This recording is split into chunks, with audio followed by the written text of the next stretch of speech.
Jocelyn, why Jocelyn didn't run, didn't as the scary movie Get Out. Why? How did she? You walk.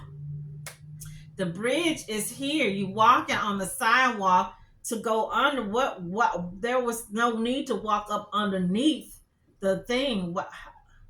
Or go back around where the Walgreens and the skate park is. It's more light. There was no need to be at that bridge.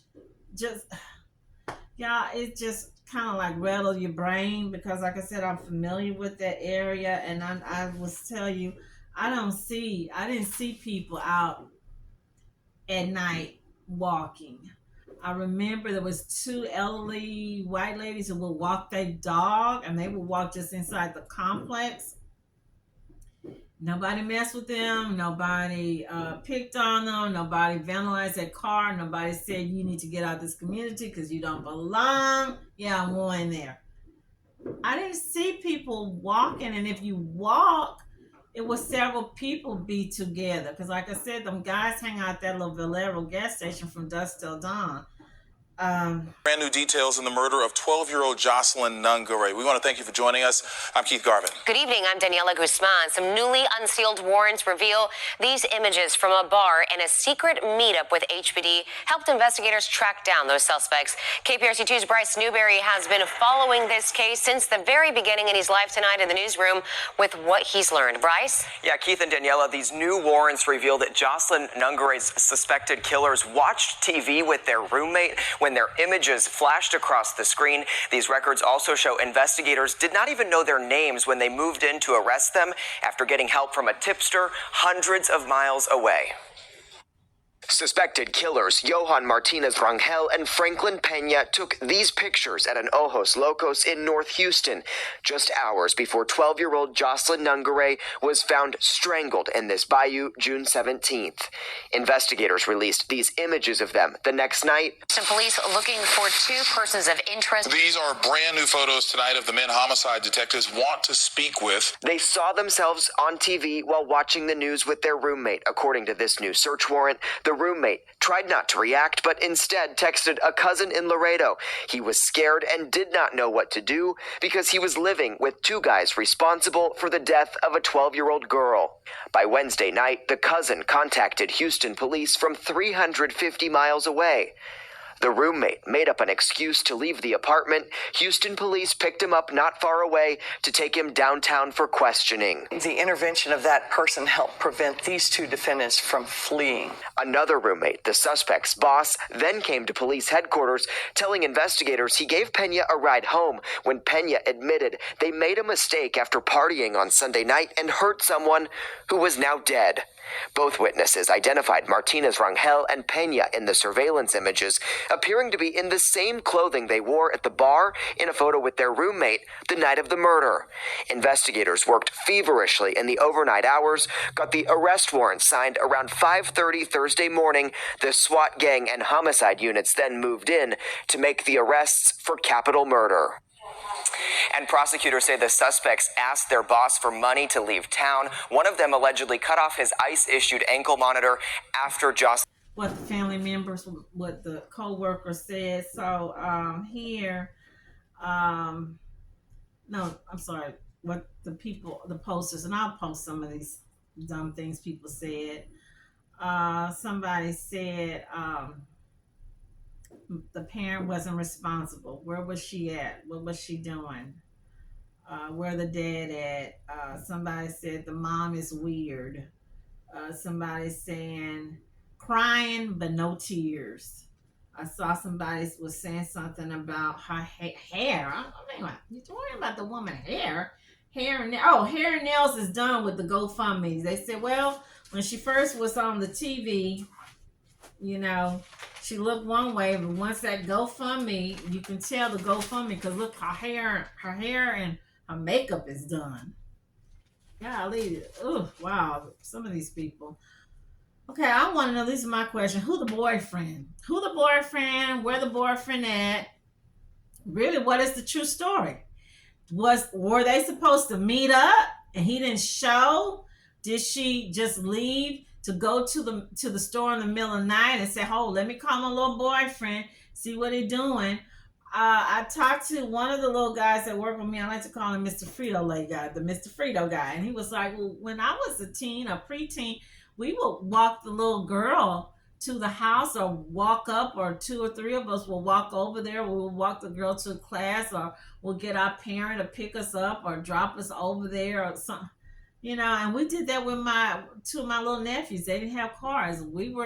I was going, picking them up, taking them on the date, walk, leave, come back, take them out to the Cheesecake Factory with their little friend and come back. In the middle of the night, who the boyfriend, what got me mad, it just made me so mad. It made me just, and I'm like, I'm not even related to the people, but I'm just mad. I want to know, how come the mother had to keep asking? I have not talked to her boyfriend. I don't know who he is. I want to know what was the last thing my child told you. I want to know what was the last words. I want to know what was the conversation.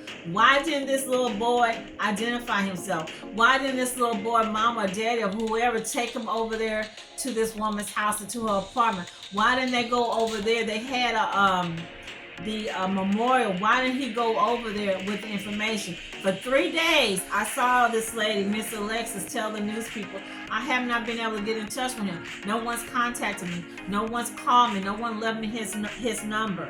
Okay. I had some questions. Because again, boyfriend, I remember, would walk the girl, would meet the girl halfway. It's not you, the girl, I'm going to meet you. It's not me, I'm going to pick you up. He's supposed to be coming over, get mama, daddy, brother, cousin to take you over to her house. And I don't want to go there thinking, well, was she just, I don't know, bored, just wanted to get something to eat and went to just get something and then thought about calling him up. Thank goodness she did, because we wouldn't have even known this much. Girl to rest just yesterday after her tragic murder early last week. Her funeral and burial took place at Earthman Rest Haven Cemetery. Now, the woman who says she found the girl's body in a creek on Monday of last week was there, as were local leaders, including Houston Mayor John Whitmire and Harris County Sheriff Ed Gonzalez. Just out here to support the family. Our heart breaks. First of all, as a Houstonian, as a father, also of a teen girl, I could only imagine the heartbreak that a parent could feel. So our thoughts and condolences are with Lexi, the mom, her brother, sister, and other extended family as well. Terrified that people like that live in this world. I haven't slept. All I do is cry, and I pray for Alexis and her family every single day, constantly.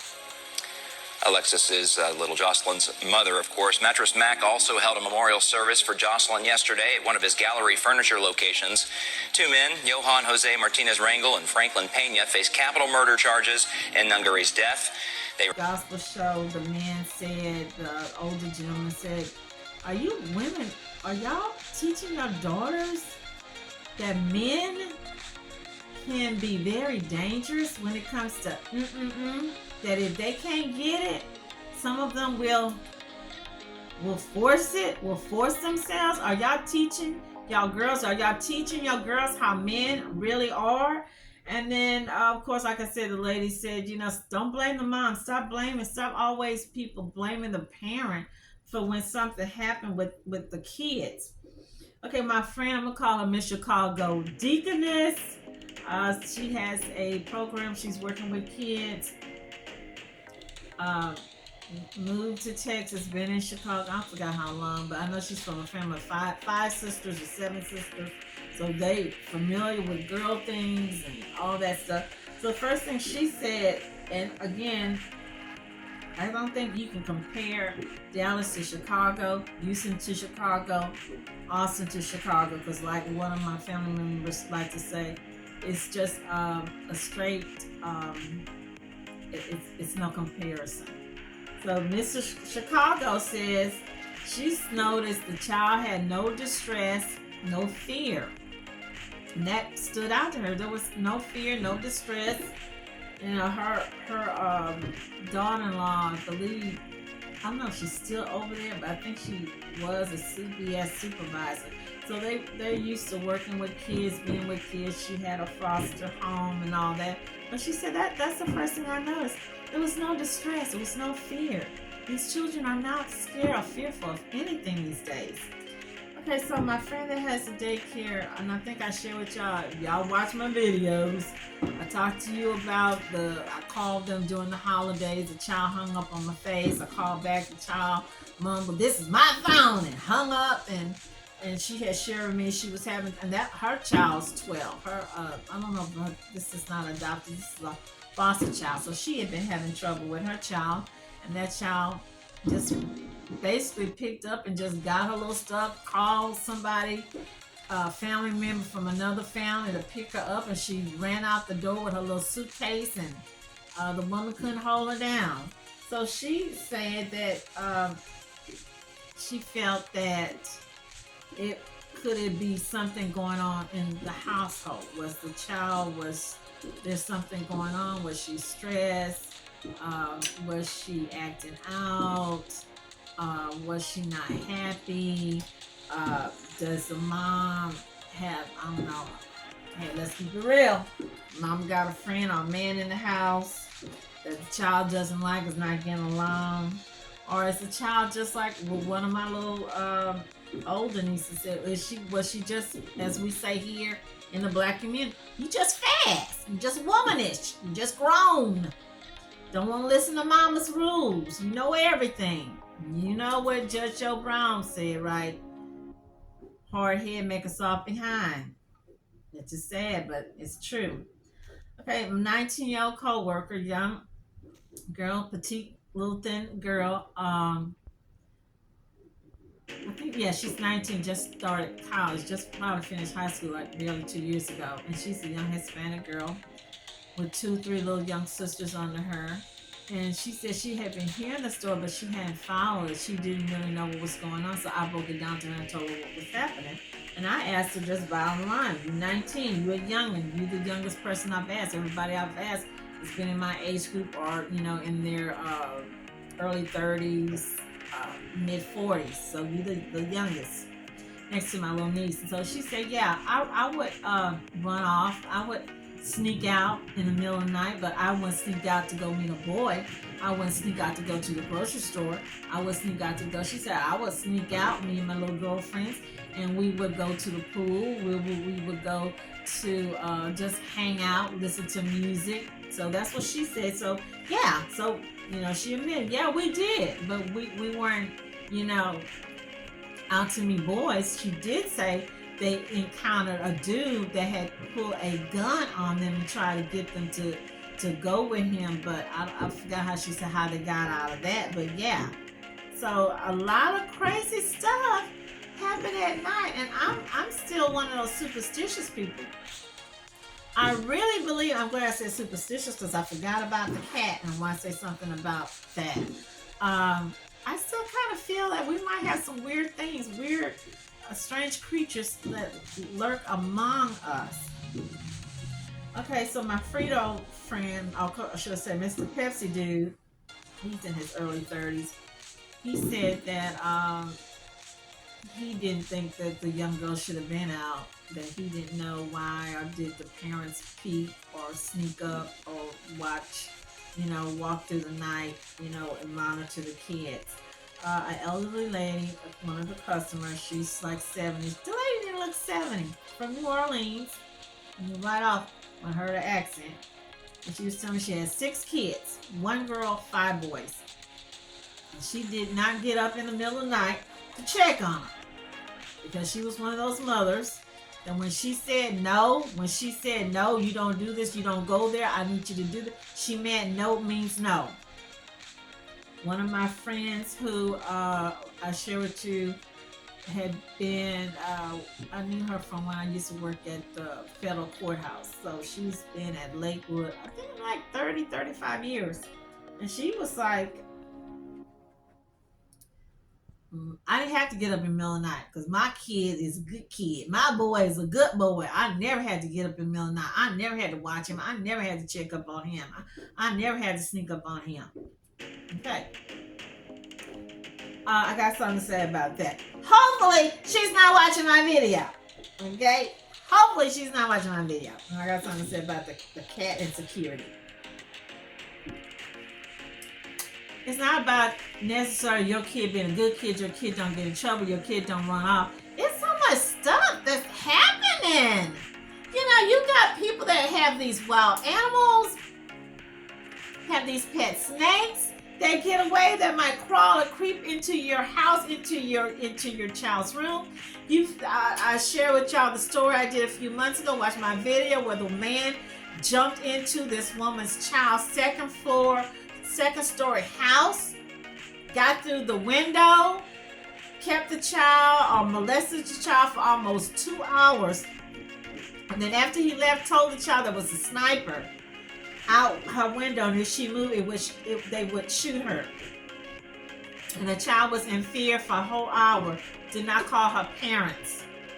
Man crept through. I don't know how he did, if he climbed up there like a monkey or what. And this is a Hispanic guy in his 30s, and the little girl was a little young black girl, about 12 or 13. And you parents out there, I'm just keeping 100. You got a little girl, 12, 13, 11, that seemed to be the crucial sensitive age, or let's just really keep it real. That's the age that these goons, these predator goons like. These little girls, that's something about that age, that 12, 11, 13. That's that age that these guys that have that type of mentality are going after. You got kids who have night terrors, that might have a seizure. I've read cases where people didn't know they had rats or mice. The mice get into the child's crib, biting the child, trying to get the milk. That's something my mom always did. Even as we were teenagers, she would get up in the middle of the night, check on us, check to make sure if we needed something, if the doors were still locked, blah blah this. I still do it with my nieces and nephews, even though they are young adults. If I'm there, if they're here, I get up in the middle of the night. Sorry, but yeah, I do. I need to know what's going on. I need to know if everything's cool. I need to know I don't have any alligators, crocodiles, or snakes in my house, or a vampire hasn't come in. Need to make sure I don't have a flood or water leaking, or I got I don't know, but yeah, I gotta check. My sister-in-law and niece. Somebody said, well, she looked at the little girl's picture. She's fast. She's grown. I can look at her. Why is her hair dyed red? Why is she out? Where was the mother? Who the mama had at her house? Maybe the mama had a man over, and the man didn't want her to get up, check on her kid. My other niece was like, well, I don't go nowhere. I don't get up. I'm not leaving the house. I'm too scared. I don't want nothing to happen to me. I've heard of all these one of my nieces worked at the school with a little boy, the Ryan child, the Ryan toys. No, I didn't know what Ryan or who Ryan was, you guys. And I was working in the toy department, seeing the little Ryan toys, and I was like, what's that? And she said, well, I work at the school where the little boy go to, but he's not one of my students. So she worked with a lot of the kids, and some of them with special needs, and she's like, that's too grown. 12, in that side of town, because she was familiar, that side of town, Canfield's Lake, Greens Point, that other big old apartment had burnt down. They still never fixed it. They didn't repair it. These guys stay up all night. They get up early in the morning from 8 o'clock until 10 o'clock. I don't know why that gas station just let them hang out. Yes, the predominantly of those dudes are black guys, but hey, let's keep it real. It wasn't any black guys. They got little Jocelyn. Got legals and illegal people born here committing rapes on folks. We got enough problems of our own We don't need to be in court and taking in more problems, because that's what it looks like. Jocelyn Nungaray, and it's ending with the suspects refusing to appear in court tonight. But the hearing went on without them. The magistrate, under intense public pressure, including from the mayor, to deny bond. Tonight, she chose not to make a decision. The DA's office told us they are not fighting to keep the two Venezuelan nationals locked up with no bond on their capital murder charges. We'll get to the reason why in just a moment. All of this as people gathered tonight to remember Jocelyn, including her family and friends from school. It seems so unnatural to see children experiencing the pain of loss like this. Tonight, we're taking an in-depth look at the case and what's next. ABC 13's Jessica Willey starts us off from Kirkendall in North Houston. Yeah, just a few weeks into their summer break, and these girls are having to face something so terrible. One mom says they've lost some of their innocence. They were among the hundreds who gathered at this vigil here tonight. We all took this horrific crime personally. On this Friday night, in a community filled with grief, people gathered from all over. We are here to support the family. Pay our respects to Jocelyn. There were those with important titles and some who were just her friends. Jocelyn was she was such a great friend, and, you know, she always made everybody feel included. This group of girls came from Conroe. She would have wanted us here. All classmates until this past March at Gordon Reed Elementary. She was always positive and always had a smile on her face, and her smile was so contagious. They shared videos and pictures that fill up many preteen phones. This reality, Jocelyn's murder, is hard to navigate. To just be here for her because, like, honestly, before she moved,